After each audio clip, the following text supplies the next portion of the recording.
اقبال نے اپنی نظموں میں خاص طور پر مسلمانوں کو مخاطب کیا ہے اور کہا ہے کہ دنیا میں تم بہترین قوم ہو، کسی اور قوم کے محکوم بن کر نہیں رہ سکتے۔ جس طرح ہمارے نبی صلی اللہ علیہ وآلہ وسلم سب نبیوں میں اعلیٰ ہیں، اسی طرح ہم بھی سب قوموں میں اعلیٰ ہیں۔ اب دیکھیں انہوں دوسری قوموں میں اور مسلمان قوم میں ایک کمپریزن کیا ہے کہ دوسری جتنی قومیں ہیں ان کے جتنے انبیاء آ چکے، اب ان میں سب انبیاء کا جو سردار ہے وہ حضور صلی اللہ علیہ وآلہ وسلم ہے، اور ہم جو امت ہیں مسلمان وہ تمام جتنی بھی امتیں گزر چکی ہیں ان سے بڑھ کر ہیں، کیونکہ ہم اس انبیاء کے سردار کی امت ہیں۔ تو کہتا ہے کہ اپنے اخلاق میں ہم سب قوموں سے بلند ہونا چاہیے۔ جب ہم بلند ہیں تو ہمیں اخلاق میں سب سے بلند ہونا چاہیے اور ساری دنیا میں امن و سلامتی پھیلانے کی کوشش کرنی چاہیے، بلند ہونے کے ساتھ ساتھ، کیونکہ ہم اس کتاب کو پڑھتے ہیں جو امن اور سلامتی کا درس دیتا ہے، تو پوری دنیا میں ہمیں امن اور سلامتی پھیلانی چاہیے۔ ان باتوں کو سمجھانے کے لیے انہوں نے اردو، فارسی اور انگریزی میں کئی کتابیں لکھی ہیں۔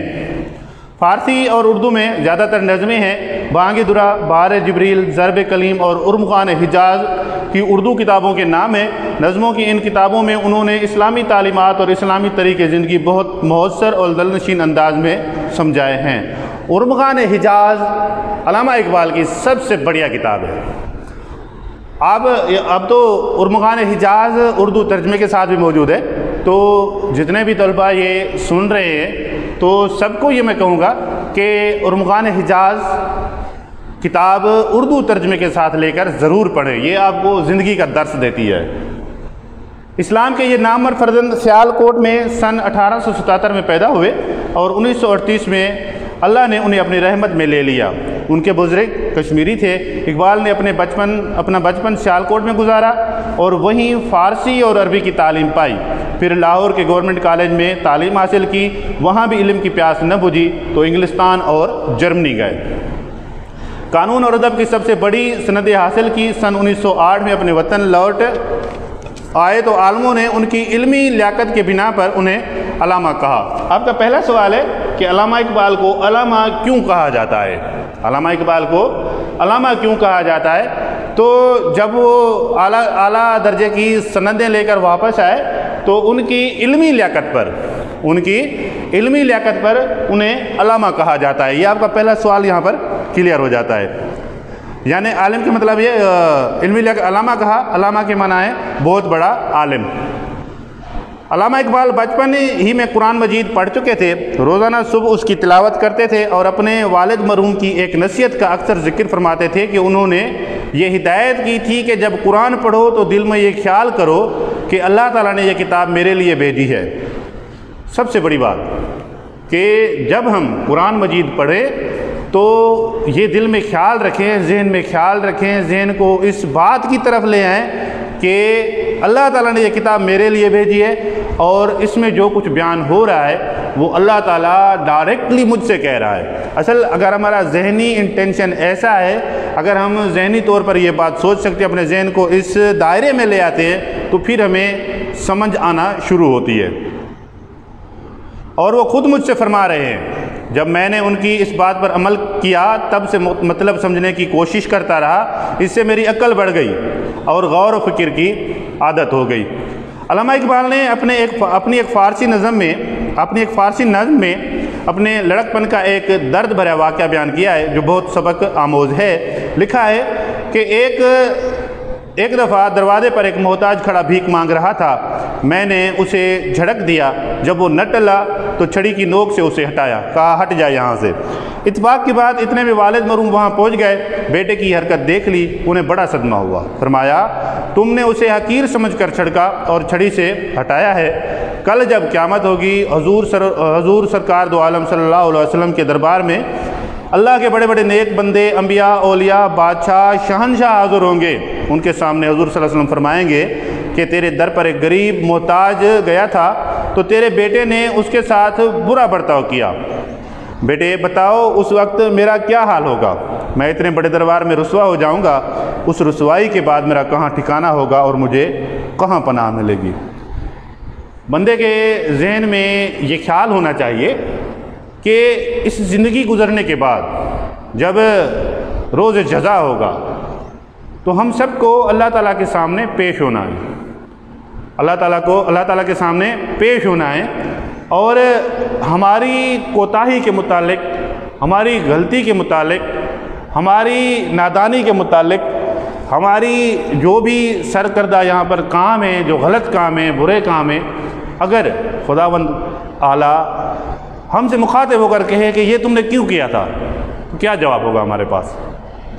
جب بندے کے ذہن میں ایسے خیالات ہوں، جب بندے کے ذہن میں ایسی سوچ ہو، تو ہم غلطی نہیں کر پاتے۔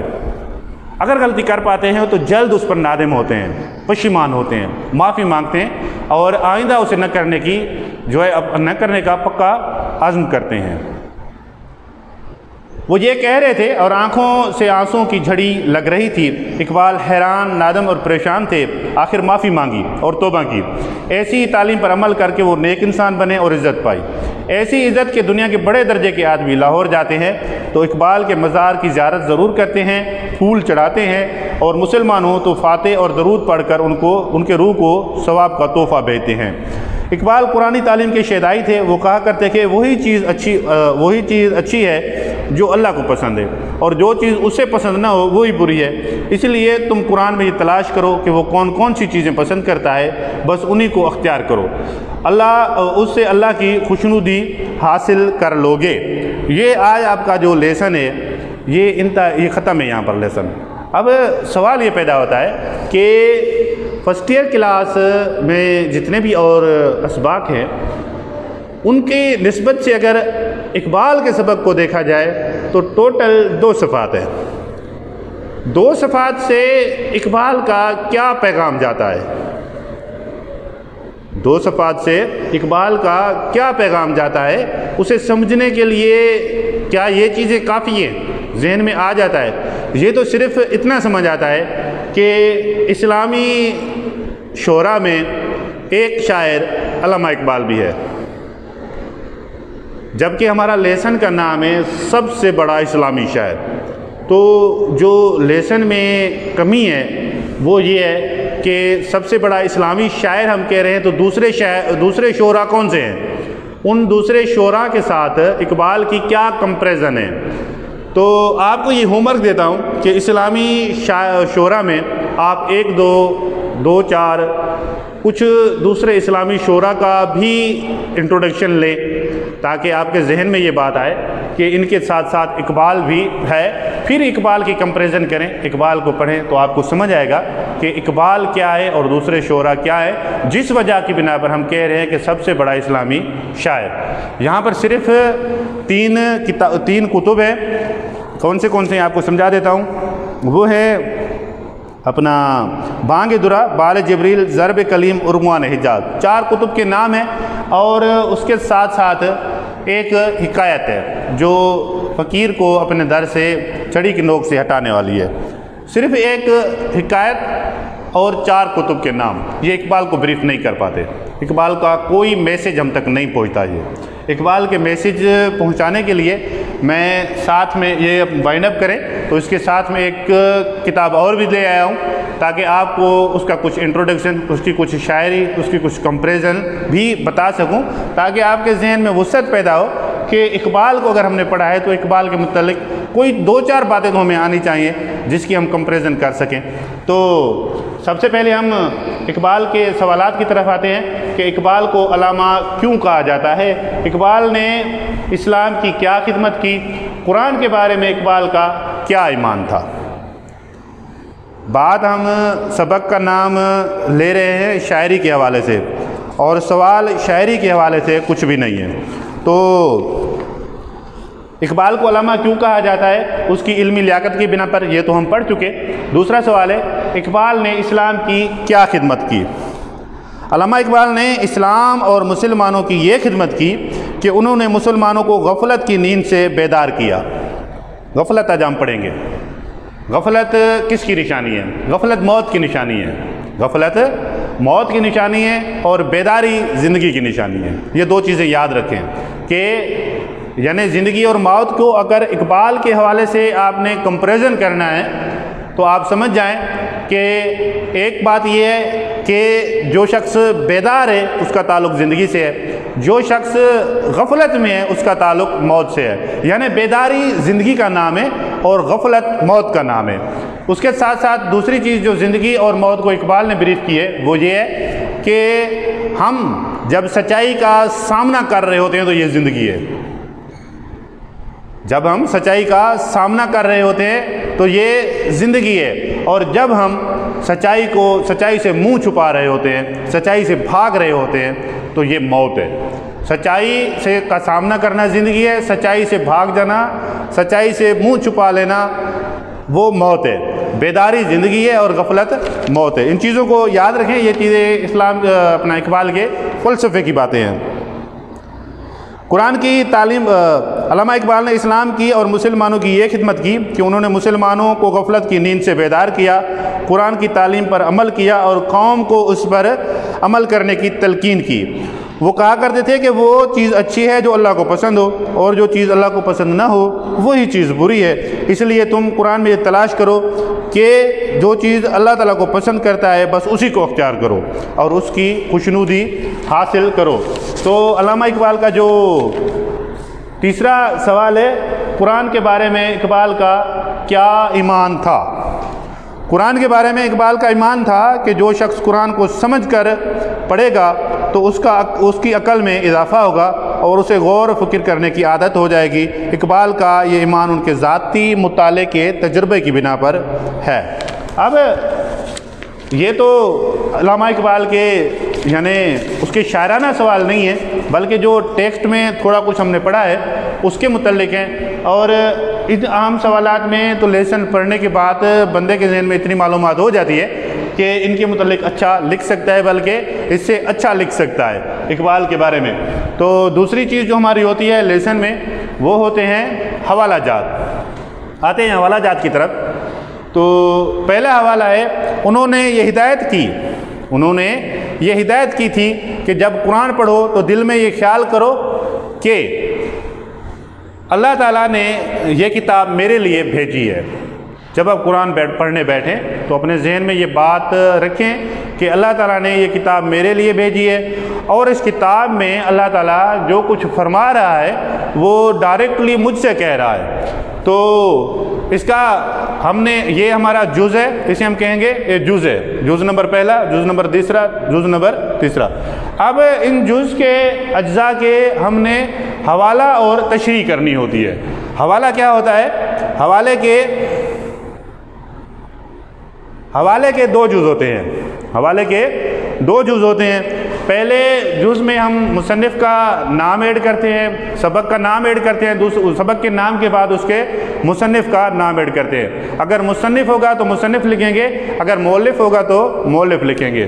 تو آتے ہیں حوالے کی طرف۔ اس جز کا اگر ہمیں حوالہ لکھنا پڑ جائے تو حوالہ لکھ کر ہم کیا کریں گے کہ مندرجہ بالا جز، اس جز کے نیچے ہم یہاں پر حوالہ لکھیں گے۔ حوالہ لکھ کر ہم لکھیں گے کہ مندرجہ بالا جز ہماری اردو کی کتاب کے سبق سب سے بڑا اسلامی شاعر سے لیا گیا ہے۔ اب یہاں پر دیکھیں کہ سبق کا نام آ گیا، مندرجہ بالا جز ہماری اردو کی کتاب کے سبق سب سے بڑا اسلامی شاعر سے لیا گیا ہے۔ یہاں پر سبق کا نام آ جاتا ہے، اور پھر لکھیں گے کہ اسے مؤلفین نے تالیف کیا ہے، مؤلف نے تالیف کیا ہے۔ اب تالیف اور تصنیف آپ کو بتا دوں میں، ٹھیک ہے؟ تو یہاں پر لکھتے ہیں کہ یہ مؤلف ہے آپ کا، یہ مصنف ہے، پہلے یہ مؤلف ہے، مصنف تصنیف کرتا ہے جبکہ مؤلف تالیف کرتا ہے۔ ان دو چیزوں کو سمجھیں۔ مصنف کون ہوتا ہے؟ جو اپنے دست و قلم سے اپنے ذہن سے تخلیق کرے، یعنی مصنف تخلیق کار ہے۔ مصنف جو ہے وہ تخلیق کار ہے، اور وہ جو چیزیں لکھتا ہے، جمع کرتا ہے، پبلش کرواتا ہے، طبع کرواتا ہے، تو اس کو ہم کہتے ہیں کہ یہ تصنیف ہے۔ بھئی یہ کس شخص کی تصنیف ہے؟ میرے پاس ایک کتاب پڑھی ہے اپنا فکر اقبال کا تعارف۔ اب یہ کس کی تصنیف ہے؟ یہ ہے لوس کلوڈ کی۔ یہ لوس کلوڈ بہت بڑے اسکالر ہیں، انگلش اسکالر ہیں، انگریزی اسکالر ہیں، اور اسے اردو میں ترجمہ کیا ہے ڈاکٹر سلیم اختر نے۔ ڈاکٹر سلیم اختر نقاد کے حساب سے، یعنی تخلیق کے حساب سے، تخلیق کار کے حساب سے بہت بڑا اردو ادب میں نام ہے۔ اب لوس کلوڈ کیا ہے؟ یہ مصنف ہے، اور کوئی شخص اس کی تخلیق کو، کوئی ایسی تخلیق ہو جو ہمیں مل جائے، دوسروں کی لکھی ہوئی دوسروں تک پہنچائیں، تو اسے ہم کہیں گے کہ یہ تالیف ہے۔ اور مؤلف ہمیشہ تالیف کرتا ہے۔ آپ کتاب میں جائیں گے تو کتاب کے سیکنڈ پیج پر آپ دیکھیں گے تو مؤلف کا نام لکھا ہوگا مؤلف مولوی سلیم عبداللہ۔ آپ کی سلیس اردو کے جو مؤلف ہیں وہ مولوی سلیم عبداللہ ہیں۔ اب اس کتاب کو بھی جو ہے تالیف کیا گیا ہے، اس کا مؤلف مولوی سلیم عبداللہ ہے۔ تو حوالے پر تھے ہم کہ لکھیں گے مندرجہ بالا جز اردو کی کتاب کے سبق سب سے بڑا اسلامی شاعر سے لیا گیا ہے، جسے مؤلف سلیم عبداللہ نے تالیف کیا ہے۔ جب یہ چیزیں مؤلف اور تالیف والی آئے گی تو آپ کا حوالہ کمپلیٹ ہو جائے گا، اور ہم پھر اس حوالے کے بعد تشریح پر آئیں گے۔ تو جب تشریح پر آتے ہیں تو تشریح کے بھی دو پہلو ہوتے ہیں ہمارے پاس، ایک ہوتا ہے پس منظر، دوسرا ہوتا ہے پیش منظر۔ پس منظر ہمیشہ تعارف کو کہا جاتا ہے۔ جب بھی کوئی مضمون لکھتے ہیں، جب بھی کوئی لیسن لکھتے ہیں، کوئی عبارت لکھتے ہیں، تو اس میں جو ہے اپنا انٹروڈکشن ضرور دیتے ہیں کرداروں کا۔ تو اس مضمون جب آپ لکھنا شروع کریں گے، مضمون آپ پڑھنا شروع کریں گے، مضمون کی جو ٹیکنکس سے واقف ہوں گے، اس کے پارٹ سے، اس کے حصص سے واقف ہوں گے، تو سب سے پہلا حصہ جو ہوگا وہ آپ کا انٹروڈکشن والا ہوگا، تعارف والا ہوگا۔ تو جب تعارف کو ہم پڑھتے ہیں تو وہ ہمارا تعارف کو ہی ہم پس منظر کہتے ہیں۔ پس منظر لکھ کر اس کے بعد ہم پیش منظر پر جاتے ہیں۔ اب پیش منظر کیا ہوتا ہے؟ پیش منظر وہ چیز ہے جہاں سے آپ کا، جس پیرا سے آپ کا مضمون، آپ کا سبق پیراز پر مشتمل ہوتا ہے، جس پیرا سے یہ جز اٹھایا گیا ہے۔ کون سا جز؟ انہوں نے یہ ہدایت کی تھی کہ جب قرآن پڑھو تو دل میں یہ خیال کرو کہ اللہ تعالیٰ نے یہ کتاب میرے لیے بھیجی ہے۔ آپ اس سبق میں دیکھیں گے کہ یہ پیرا یہ جز کس پیرا سے اٹھایا گیا ہے، تو اس پیرا کو شروع سے لے کر وہاں تک لکھیں گے جہاں تک یہ لفظ آ جائیں بھیجی ہے۔ اس سے آگے کچھ نہیں لکھنا، اس سے آگے ہم نے کچھ بھی نہیں لکھنا۔ اب دو چیزیں آپ کے پاس ہو گئیں، ایک پس منظر، ایک سبق کا تعارف جو فرسٹ پیرا ہوتی ہے، دوسری پیرا وہ ہو گئی جہاں سے یہ ہم نے جز اٹھایا، وہ ہمارا پیش منظر ہو گیا۔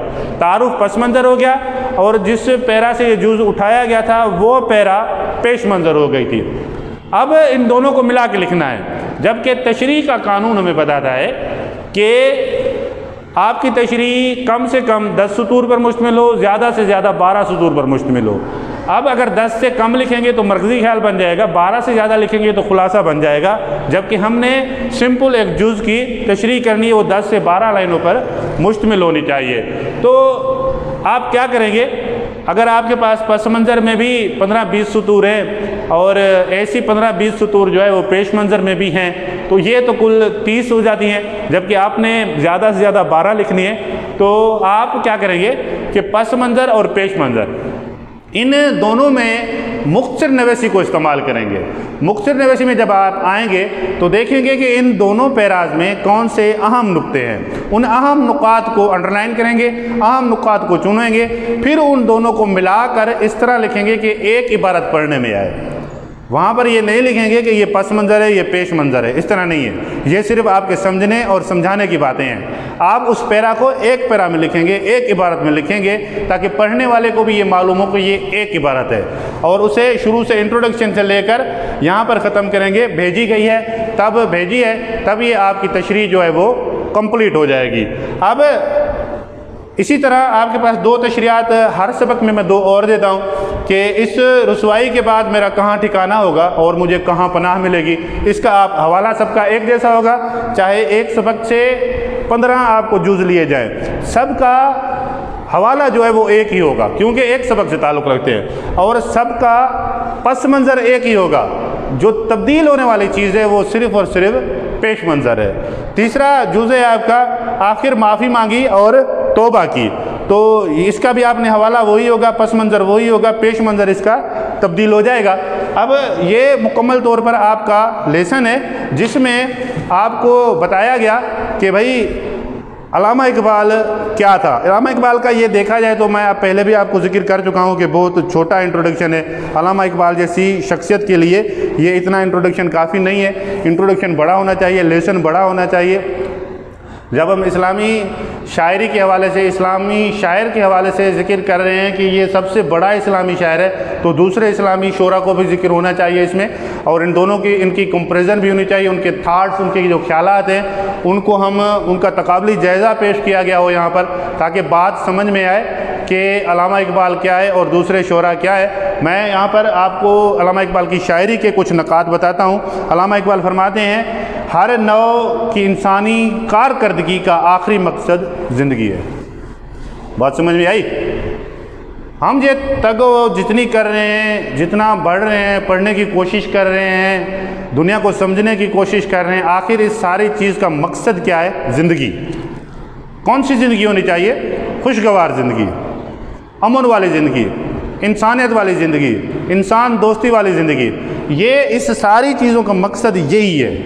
جبکہ یہ ساری چیزیں اتنی لمبی بھاگ دوڑ کے بعد بھی، اس سے پہلے بھی حاصل ہو سکتی ہیں اگر ہم اللہ تعالیٰ کی علامہ کتاب پر یقین رکھیں اور اسے سمجھنے کی کوشش کریں. تو اقبال کہتا ہے، اقبال کے اس بیان سے، کس بیان سے؟ کہ ہر نوع کی انسانی کارکردگی کا آخری مقصد زندگی ہے. اقبال کے اس بیان سے اس امر کا بخوبی اندازہ لگایا جا سکتا ہے کہ وہ شاعری اور شاعر کے منصب کے بارے میں کتنے بلند خیالات رکھتے ہیں. اقبال کے الفاظ ہیں، شاعری حقیقی فلسفہ کی جوت اور مکمل سائنس ہے. ہم پڑھتے ہیں کہ بھئی شاعر بندہ ہے، شاعر کو چھوڑو، یہ تو خیالی بندہ ہوگا. خیالی بھی ہے، اس میں کوئی شک نہیں ہے، یہ خیالی بندہ بھی ہے. اور اقبال فرماتے ہیں کہ یہ شاعری حقیقی فلسفہ کی جوت اور مکمل سائنس ہے. یعنی ایسی بات نہیں ہے کہ صرف خیال ہے، خیال میں اس کی آبزرویشن بھی شامل ہے، خیال میں اس کے اپنے فلسفیکل تھاٹس بھی شامل ہیں، اس کے جو یعنی سائنس ہے، سائنس کے مطابق یہ تجربہ بھی ہے، اسے تجربے سے گزرتا ہے، شاعر مشاہدے سے گزرتا ہے، اپنی تخیلی قوت سے گزرتا ہے، تب کوئی ایک سطور، ایک مصرع ہم تک پہنچاتا ہے. اور پھر اگر ہم اس ایک مصرع پر تحقیق کرتے ہیں، تنقید کرتے ہیں، تو ہم ایک سطور پر، ایک جملے پر، ایک مصرع پر کئی صفحات لکھ جاتے ہیں. یہ کیوں لکھ جاتے ہیں؟ اسی لیے کہتے ہیں کہ مکمل سائنس ہے. لہذا اقبال کے موجب شاعری کا مقصد یہ ہے کہ وہ فطرت انسانی کے عرفہ ترین اوصاف کے لیے باعث تسیج بنے، زندگی میں بدصورتی کے خلاف انسان کی جد و جہد میں ممدود و معاون ثابت ہو. اقبال کے خیال میں فن سب سے بڑھ کر سماجی کردار کا حامل ہے، لہذا اسے انسانوں کی رہنمائی کا فریضہ ادا کرنا چاہیے. اب اقبال کہتا ہے کہ ایک تنہا انحاط پذیر روح کا شاعرانہ پیغام کسی قوم کے لیے چنگیز خان اور ایٹلا کی فوجوں سے کہیں زیادہ تباہ کن ثابت ہو سکتا ہے اگر شاعر واقعی شاعر ہے، تک بند شاعر نہیں ہے، مفکر ہے، تجربے سے گزرتا ہے، مشاہدے سے گزرتا ہے، اس کی تخیلاتی قوت جو ہے وہ کمال کی ہے. تو یقین جانیں کہ اقبال کے لفظ یہ واقعی درست ہے اور سچ ثابت ہوتی ہے کہ کسی قوم کے لیے چنگیز خان اور ایٹلا کے فوجوں کے لیے کہیں زیادہ تباہ کن ہو سکتا ہے اگر اس کے یعنی شاعری جو ہے وہ شاعر واقعی شاعر ہے، اور اس میں تجربات اور مشاہدات اور جو علم کا مقدار ہے وہ بڑھ کر ہونا چاہیے. اقبال کی مشہور ترین طویل نظموں میں سے اسرار خودی، رموز بے خودی، بندگی نامہ اور جاوید نامہ خصوصی تذکرہ چاہتی ہیں. اقبال نے اسرار خودی میں اپنے فلسفے کے بنیادی اصول بیان کیے ہیں، جبکہ رموز بے خودی میں اس میں مثالی معاشرہ کی بنیاد رکھی جس میں انسان کامل پختگی حاصل کر سکے گا. بندگی نامہ نے اقبال نے غلامی کے نقائص گنواتے ہوئے اس امر پر زور دیا کہ انسانی شخصیت صرف آزاد ماحول میں پنپ سکتی ہے. غلامی خواہ کسی روپ میں کیوں نہ ہو، وہ اقتصادی ہو، سیاسی ہو، ہر لحاظ سے انسان کی تخلیقی صلاحیتوں کو کند کرنے کا باعث بنتی ہے.